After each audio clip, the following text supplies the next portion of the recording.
षष्ठ खंड पृथ्वी रूपा अग्नि विद्या है। गौतम पृथ्वी ही अग्नि है, उसका संवत्सरी समिध है। आकाश धूम है, रात्रि ज्वाला है, दिशाएं अंगारे है तथा अवान्तर दिशाएं विस्फुलित लिंग है।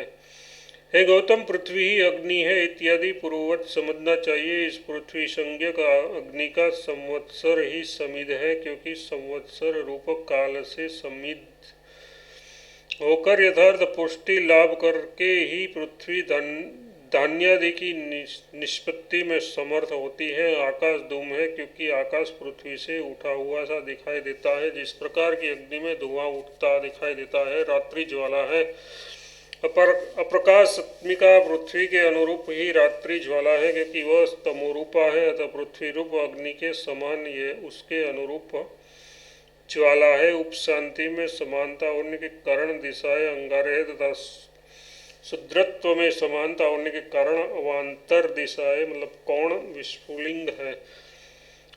उस इस अग्नि में देवगण वर्षा का हवन करते हैं, उस आहुति से अन्न होता है। तस्मी तेस्मन इत्यादि श्रुति का अर्थ पूर्ववत है। उस आहुति से वीर्यवाहित रूप अन्न होता है। इति छांदोपनिषद पंचमाध्याय षष्ठ खंड भाष्यम संपूर्णम।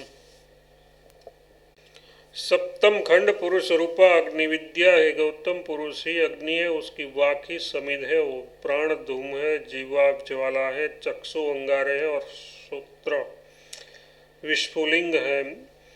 हे गौतम, पुरुष ही अग्नि है, उसकी वाक ही समिध है, क्योंकि वाणी रूप मुख के द्वारा ही पुरुष सुशोभित होता है, मुख पुरुष शोभित नहीं होता।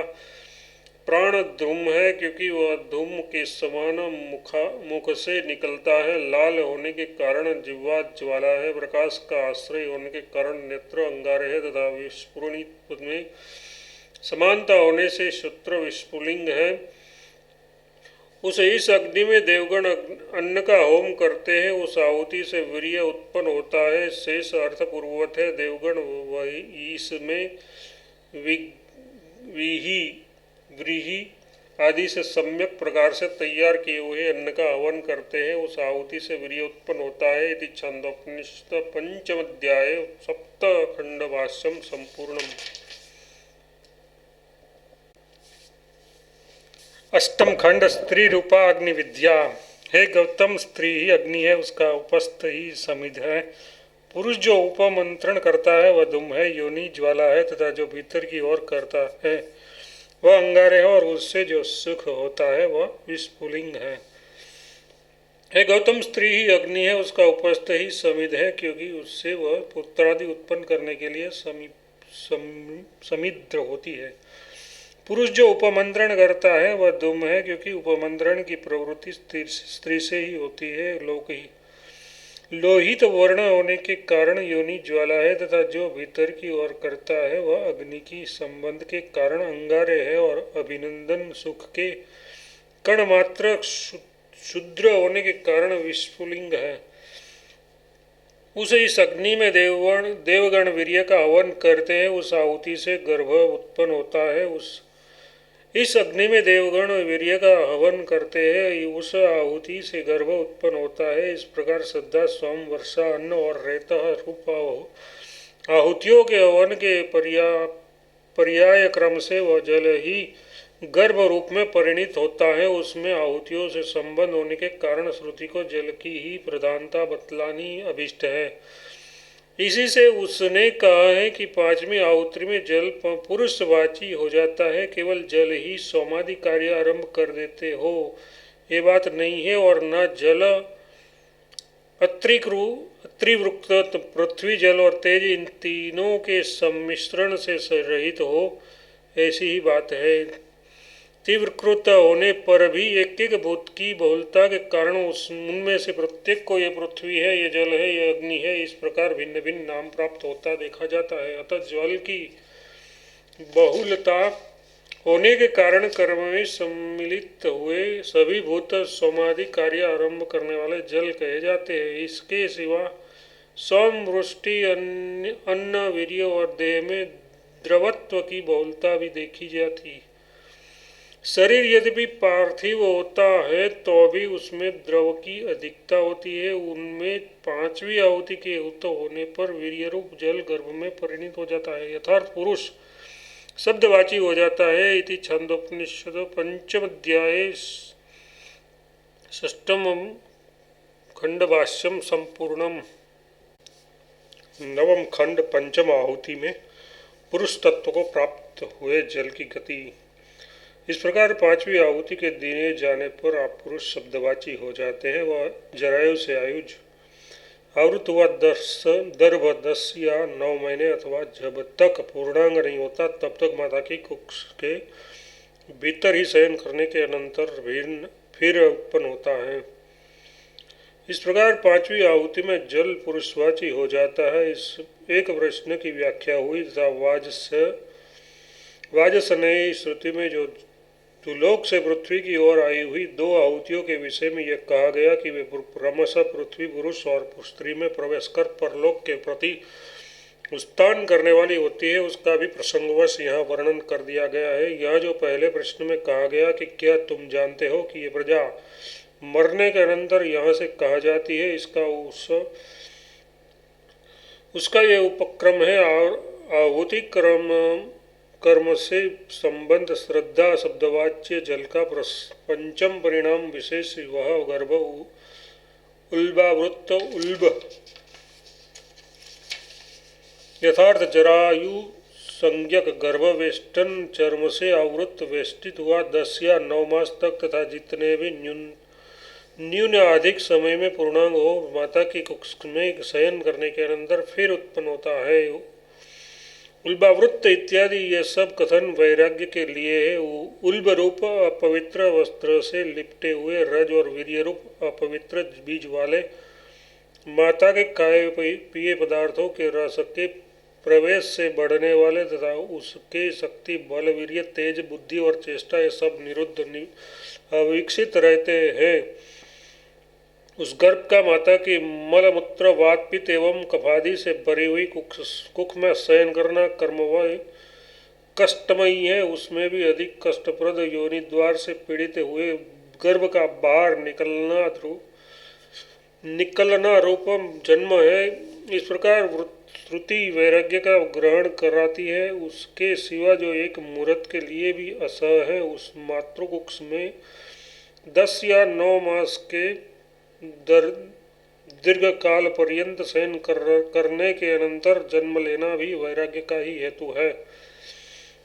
इस प्रकार उत्पन्न होने पर वह आयु पर्यंत जीवित रहता है, फिर मरने पर कर्मवश परलोक को प्रस्थित हुए उस जीव को अग्नि के प्रति ही ले जाते हैं जहाँ से कि वह आया था और जिससे उत्पन्न हुआ था। इस प्रकार उत्पन्न हुआ वह जब तक आयु होती है घटयंत्र के समान पुनः पुनः आवागमन के लिए अथवा कुलाल चक्र के समान चारों ओर चक्कर काटने के लिए कर्म करता हुआ कर्म द्वारा जितनी आयु प्राप्त होती है उतना जीवन रहता है। फिर जिसकी आयु क्षीण हो जाती है, ऐसे इस प्रेत मृत एवं दिष्ट कर्म द्वारा परलोक के प्रति नियुक्त किए हुए इस जीव को, क्योंकि यदि यह जीवित रहता तो कर्म अथवा ज्ञान का अधिकारी होता, अतः उस मरे हुए प्राणी को यहाँ से इस ग्राम से ऋत्विक अथवा पूर्व पुत्रगण अंत्येष्टि कर्म के लिए अग्नि के प्रति ले जाते हैं। जिस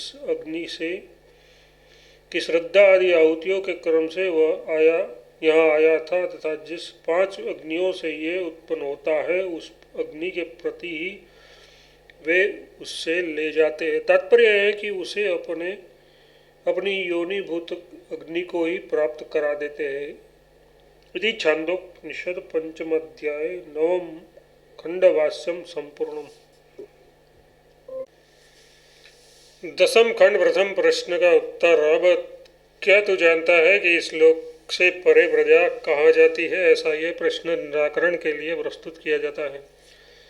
वे जो कि इस प्रकार जानते हैं तथा वे जो कि मन में श्रद्धा और तप उसकी उपासना करते हैं, प्राण पर्यंत के अनंतर अर्ची के अभिमानी देवताओं को प्राप्त होते हैं। अर्ची के अभिमानी देवताओं से दिवासाभिमानी देवता को दिवासाभिमानियों से, शुक्ला पक्षाभिमानी देवताओं को शुक्ला पक्षाभिमानियों से, जिन 6 महीनों में सूर्य उत्तर की ओर जाता है, उस 6 महीनों को, उस 6 महीनों से संवत्सर को, संवत्सर से आदित्य को, आदित्य से चंद्रमा को और चंद्रमा से विद्युत को प्राप्त होते हैं। वहाँ एक महान पुरुष है, वह उन्हें ब्रह्म मतलब कार्य ब्रह्म को प्राप्त करा देता है। ये देवयान मार्ग है।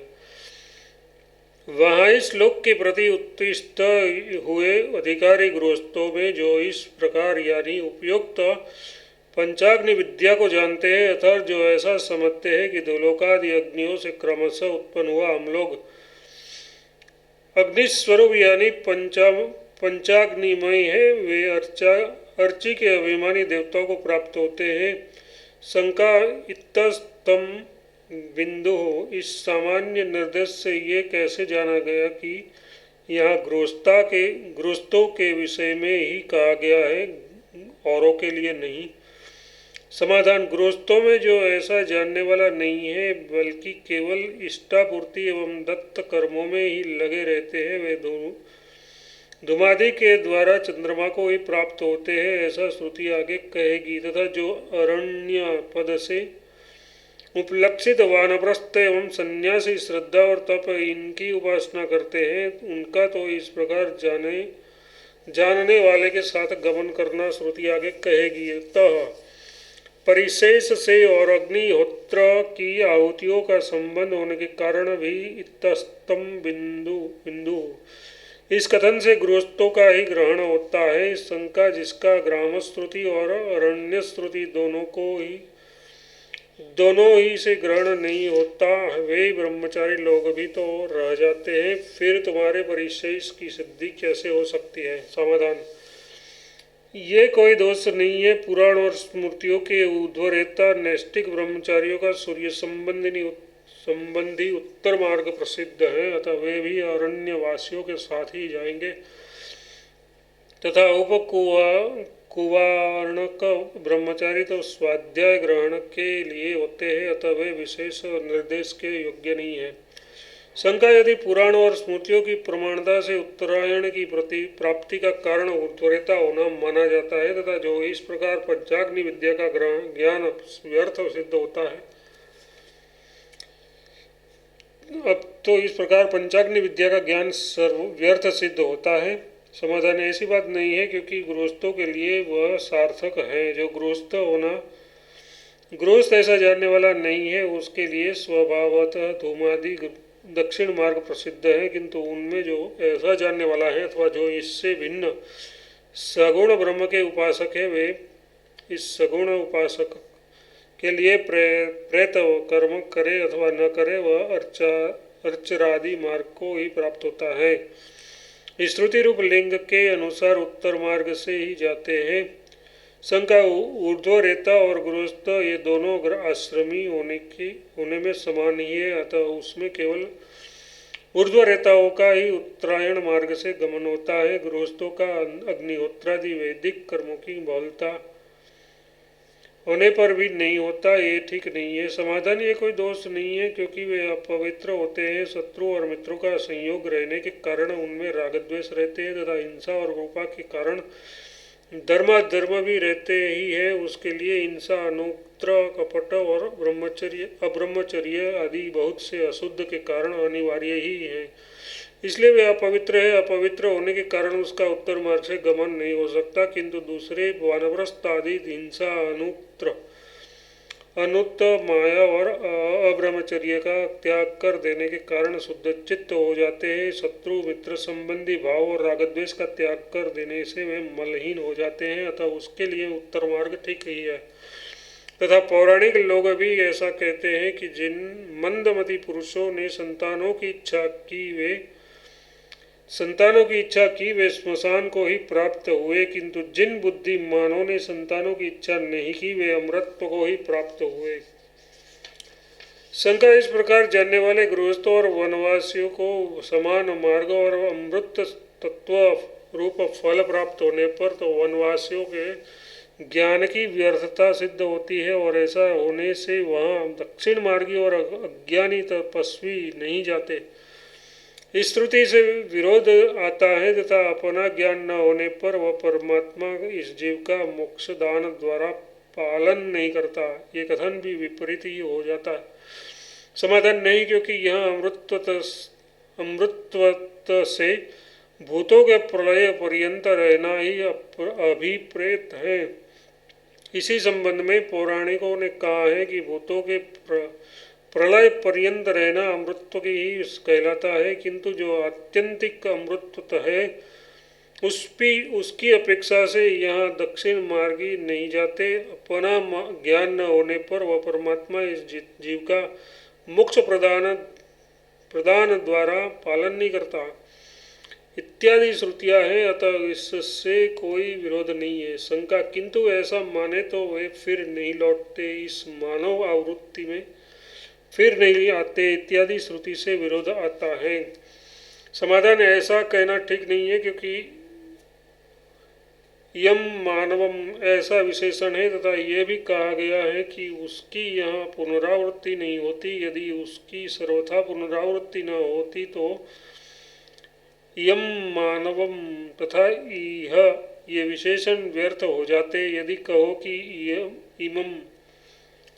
इमम और यह इस शब्दों से और आकृति मात्र बतलाई जाती है, अर्थात किसी विदेश काल विशेष का नियम न करके उसके नित्य मोक्ष का प्रतिपादन किया गया है, तो ऐसा कहना ठीक नहीं है, क्योंकि नित्य अनावृत्ति रूप अर्थ की प्रतीति तो अनावृत्ति शब्द से ही हो जाती है, अतः उसमें आकृति की कल्पना निरर्थक ही है। इसलिए इमम और यह इस विशेषणों की सार्थकता के लिए उसकी अन्यत्र आवृत्ति माननी चाहिए।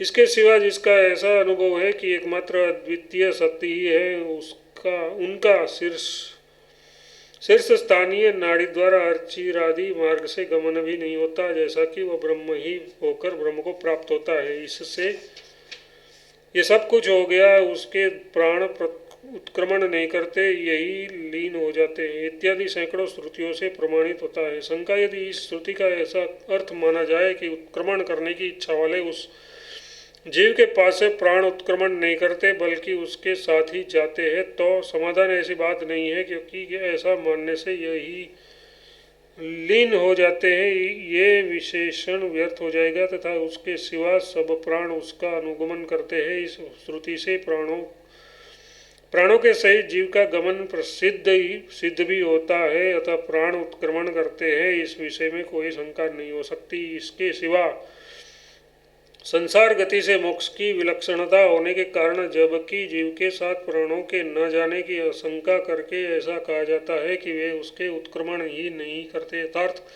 जीव प्राणों के बिना ही चला जाता है, तो उस समय भी वे यही लीन हो जाते हैं। ये विशेषण व्यर्थ हो जाता है, क्योंकि प्राणों से वियुक्त हुए प्राणी की गति अथवा जीवत्व संभव ही नहीं है, क्योंकि सदात्मा तो सर्वगत और निरवयव है। प्राण से संबंध होना ही अग्नि के विस्फुलिंगों के समान जीव भाव रूप भेद का कारण है। अतः यदि श्रुति को प्रमाण माना जाए तो प्राणों का वियोग हो जाने पर चिदात्मा के जीवत्व तथा अथवा गति की कल्पना नहीं की जा सकती। इसके सिवा ऐसी कल्पना भी नहीं की जा सकती कि सदात्मा का उससे अलग हुआ अणुमात्र अवयव जीव संज्ञक है और वह सदात्मा को छिद्रयुक्त करता हुआ जाता है, अतः उस मूर्धन्य नाड़ी से ऊपर की ओर जाता हुआ वह अमृत को प्राप्त होता है। इस प्रकार सगुण ब्रह्मोपासना का प्राणों के साथ अर्धन्य नाड़ी से जाना सापेक्ष अमृतत्व की ही है, साक्षात मोक्ष नहीं है, ये जाना जाता है, क्योंकि श्रुति ने वह अपराजिता पुरी है, वह हर्षोत्पादक सरोवर है, ऐसा कहकर उन सगुण उपासकों को ही ये ब्रह्मलोक मिलता है, ऐसा विशेषण दिया है। अतः पंचाग्नि वेता गृहस्थ और जो ये वनवासी नैष्टिक ब्रह्मचारियों के सहित वानप्रस्थ और सन्यासी श्रद्धा और तप इत्यादि की उपासना करते हैं, यथार्थ श्रद्धालु एवं तपस्वी है। जैसा कि इष्टापूर्ति इद इत्त मृत्युसा से इस श्रुति में है, उसके समान यहाँ उपासन शब्द तत्परता के अर्थ में है, तथा एक अन्य श्रुति के अनुसार जो हिरण्यगर्भ संज्ञक सत्य ब्रह्म की उपासना करते हैं वे सब अर्ची यानी अर्ची के अभिमानी देवता को प्राप्त होते हैं। शेष सब चतुर्थ अध्याय के अंतर्गत उपकौशल विद्या में बतलाए हुए गति की व्याख्या के समान है। ये सत्यलोक में समाप्त होने वाले देवयान मार्ग की व्याख्या की गई। इस मार्ग की ब्रह्मांड में से बाहर गति नहीं है, जैसा कि जो पिता त्रिलोक और माता पृथ्वी के बीच में है, इस मंत्र से सिद्ध होता है।